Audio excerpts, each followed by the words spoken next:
तो क्या इस देश में लोकतंत्र सुरक्षित है? पर यह बात कोई उठाना ही नहीं चाह रहा, इस पर कोई बात करना ही नहीं चाह रहा है, क्योंकि जो बुद्धिजीवी इस पर बात कर सकते थे उनकी आवाजों को दबा दिया गया है, या कुछ बुद्धिजीवी अब डर की वजह से बात नहीं कर रहे हैं। सबको दिखाया जा रहा है ईडी आ जाना या किसी झूठे केस में फंसा देना। अगर तुम्हारे ऊपर ईडी का केस नहीं लग सकता तो कुछ नहीं है, कुछ ऐसा केस बना दो, लड़कीबाजी वाला ही केस बना देंगे। कितना मुश्किल है। आजकल फिल्मों में देखते हो ना, एक व्यक्ति जिसकी छवि बिल्कुल साफ हो उसके ऊपर लड़कीबाजी का आरोप लगा दो। तो जब सच्चाई बोलने वाले चुप हो जाते हैं तो उस देश में जो जनसंख्या पनपती है उस प्रजाति को मैं चुलगोजा प्रजाति कहता हूं। तो अब भारत में चुलगोजों की संख्या बढ़ती जा रही है। चुलगोजा एक प्रजाति है जो गधों को अपना पूर्वज मानते हैं। गधों के सभी लक्षण इन चुलगोजों के अंदर होंगे, और इनकी सबसे बड़ी विशेषता यह होती है चुलगोजों की कि उनके आकाओं के द्वारा कोई भी काम किया जाए, भले ही वो राष्ट्र विरोधी हो, पूरी तरह से गलत हो, इन चुलगोजों का यह धर्म होता है कि उस काम को सही ठहरा देना, फिर चाहे उस निर्णय की वजह से पूरा देश ही गर्त में क्यों ना चला जाए। नोटबंदी हुई इस देश में, सरकार को यह जवाब देना चाहिए कि उस नोटबंदी से क्या फायदा हुआ, क्या नुकसान हुआ। और अगर एक बार नोटबंदी करने से,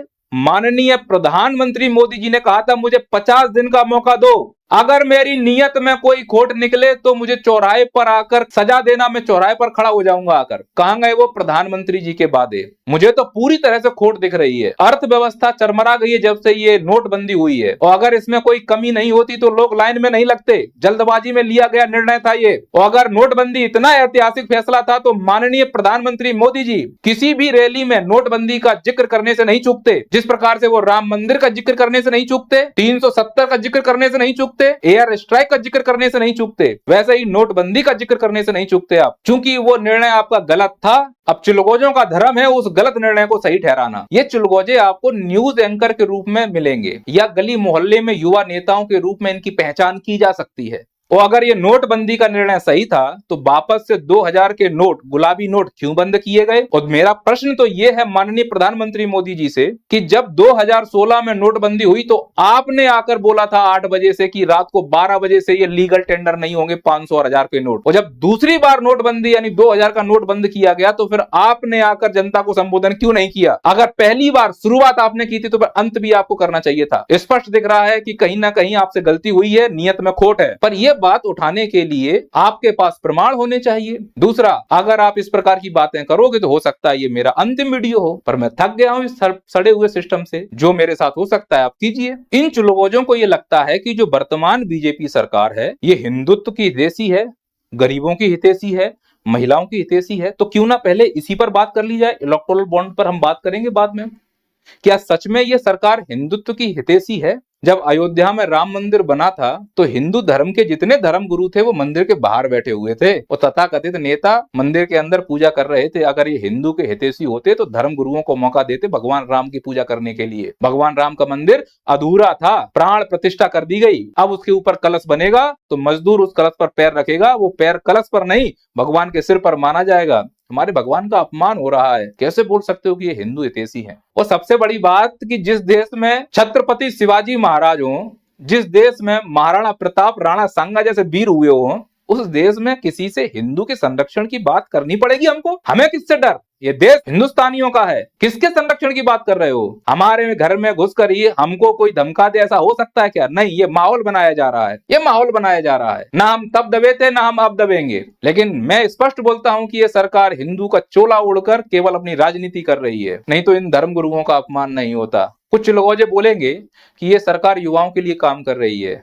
अरे मोदी जी ने कहा था 2 करोड़ रोजगार देंगे, फिर बाद में मोदी जी ने उस तिहाड़ी को इंटरव्यू देते हुए कहा था कि क्या आप पकोड़े तलने को रोजगार नहीं मानेंगे?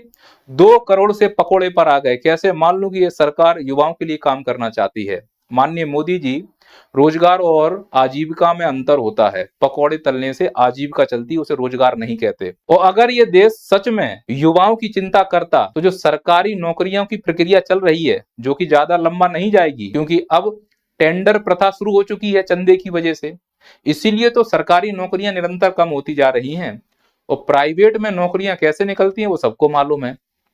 पर जितनी भी सरकारी नौकरियां निकल रही हैं उसमें भारत का प्रत्येक युवा या तो वैकेंसी बढ़ाने के लिए धरने पे जाता है, या रिजल्ट निकालने के लिए धरने पे जाता है, या फिर पेपर लीक हो जाए इसलिए धरने पर जाता है।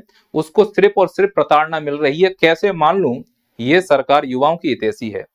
जिस सरकार को इस देश के युवा की पीठ थपथपानी चाहिए, वही सरकार सत्ता में आने के बाद जब ये युवा अपने आवाज उठाने के लिए दर पे जाते हैं तो उनकी पीठ पर लाठियां भांज दी जाती हैं।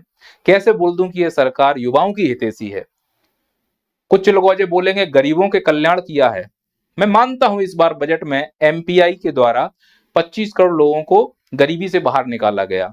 मोदी जी ने कहा कि 80 करोड़ लोगों को अनाज इसलिए दे रहे हैं जिससे कि वापस वो गरीबी में ना आ जाए। मोदी जी मैं क्लियर कर दूं, 80 करोड़ जो अनाज दे रहे हो आप, उससे भुखमरी दूर होती है, गरीबी नहीं।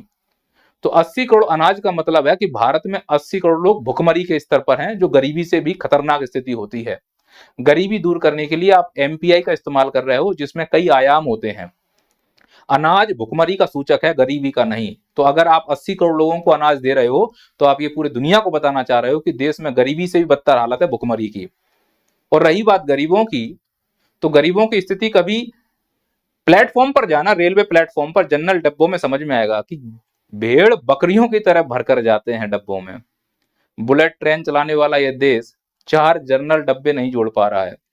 छठ पूजा होती है बिहार की, जानवरों की तरह भर के जाते हैं ट्रेन में, 2 एक्स्ट्रा ट्रेन की व्यवस्था नहीं हो पा रही है। कैसे मान लूं ये सरकार गरीबों के लिए काम कर रही है।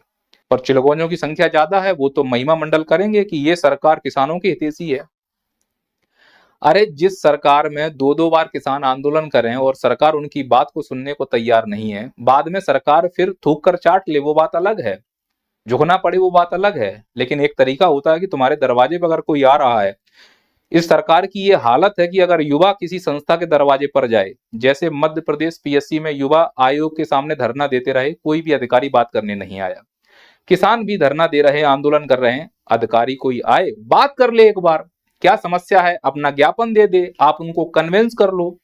अगर कन्विंस नहीं कर पा रहे तो तुम इसका मतलब उनकी बातों को समझ नहीं पा रहे हो, केवल अपने मन की बात सुनाने में लगे हुए हो। ऐसी मन की बात को अचार डालेंगे अगर तुम सामने वाले मन की बात नहीं सुनना चाह रहे हो।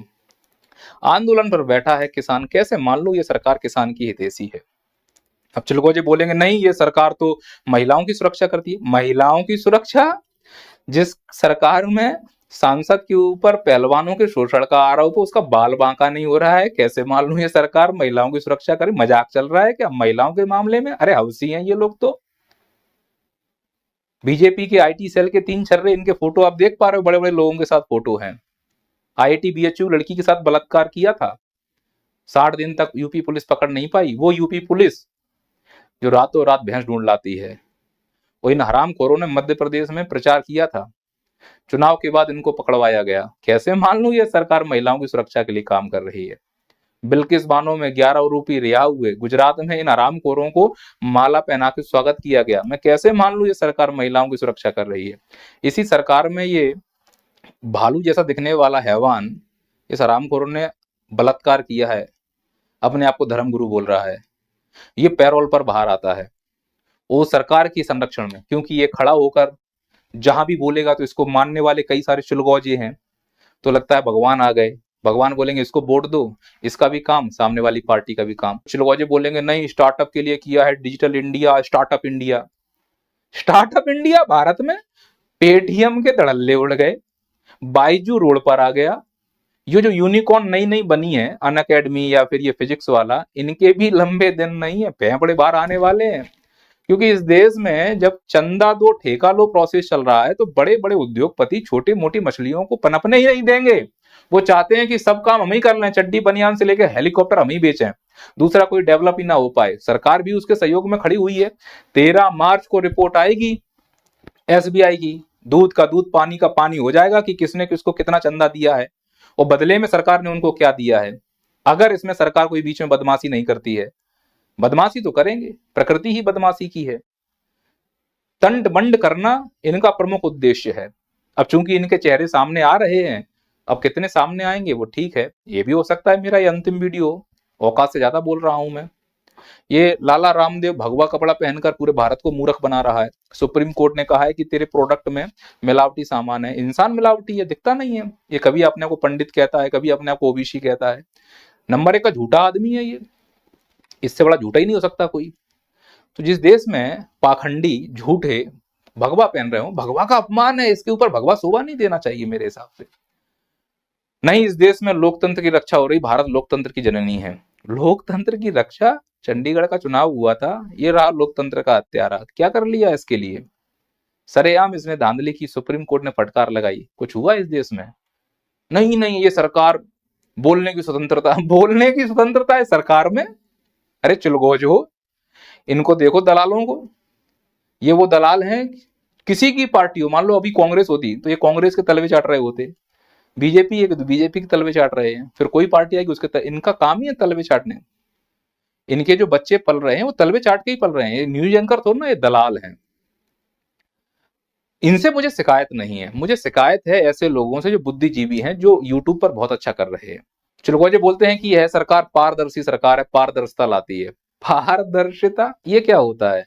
अभी सुप्रीम कोर्ट ने इलेक्टोरल बॉन्ड को असंवैधानिक घोषित किया है, ये बहुत बड़ा धब्बा है, क्योंकि ये सुप्रीम कोर्ट ने जो असंवैधानिक घोषित किया है, ये आर्टिकल 14 का उल्लंघन है।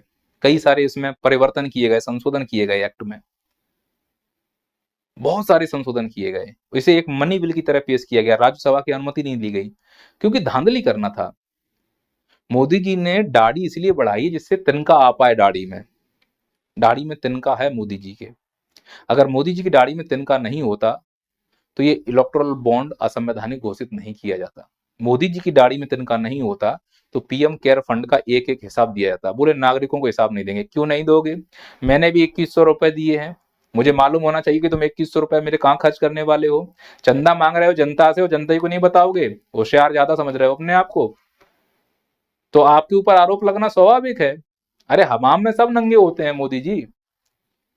अब आप ईमानदार हैं तो प्रेस कॉन्फ्रेंस करिए, पर उसके लिए जिगर चाहिए। 10 साल में एक भी प्रेस कॉन्फ्रेंस नहीं की है, मन की बात करते हुए घूम रहे हो। दूसरों की मन की बात आप कब सुनोगे? इस देश को अगर विकसित बनाना चाहते हो 2047 तक, तो पारदर्शिता केवल किताबों में नहीं, हकीकत में होनी चाहिए। जमीन पर आकर धरातल पर काम कीजिए। पर जिस प्रकार से आपने सिस्टम बनाया हुआ है, जिसमें एक तानाशाह का लक्षण दिख रहा है, वो निश्चित तौर पर इस देश को विकसित नहीं बना सकता। हाँ, चिलगोजों के लिए विकसित हो जाए तो बात अलग है। पारदर्शिता की बात करते हो आप, जो ये सेल्फी पॉइंट बनाते घूम रहे हो सभी जगह, जब इसके लिए आरटीआई निकलवाया गया तो मालूम चला कि रेलवे स्टेशन पर जो सेल्फी पॉइंट बने उसका खर्चा रेलवे मंत्रालय उठा रहा है। क्यों भाई, ऐसा क्या विशेष है इसमें? और जहां भी आपका अखबार में फोटो, पेट्रोल पंप पे फोटो, सेल्फी पॉइंट पे फोटो, इससे अच्छा अगर आप काम कर लो धरातल पर तो दिल में फोटो आ जाएगा। अब आपको डिसाइड करना है मोदी जी कि आपको लोगों के दिल में आना है या फिर आपको फोटो में आना है। नितिन सेठी की रिपोर्ट था, उन्होंने पहले ही कहा था कि ये जो इलेक्टोरल बॉन्ड है ये असंवैधानिक घोषित होने चाहिए, और 5 सदस्य के इस पीठ ने, सुप्रीम कोर्ट ने इसको आज असंवैधानिक घोषित कर दिया। 15 मार्च का समय है, अब देखो क्या होता है, सरकार कितना करती है। इस इलेक्टोरल बॉन्ड का सबसे ज्यादा जो चंदा आया है वो बीजेपी को आया है, लगभग 6,500 करोड़ रुपए। वो स्पष्ट दिख रहा है ना धांधली। अब जो सरकार अगर सत्ता में है तो फिर वो स्वाभाविक है कि उन लोगों को लुटाएगी ना जो ऊपर बड़े बड़े उद्योगपति हैं। क्या मोदी जी ईमानदार हैं? आप कमेंट करके बताइए। मेरा प्रश्न है, क्या मोदी जी ईमानदार हैं? अगर मोदी जी ईमानदार होते, ये तब कहा जा सकता था जब उन्हें चीजों की जानकारी नहीं है।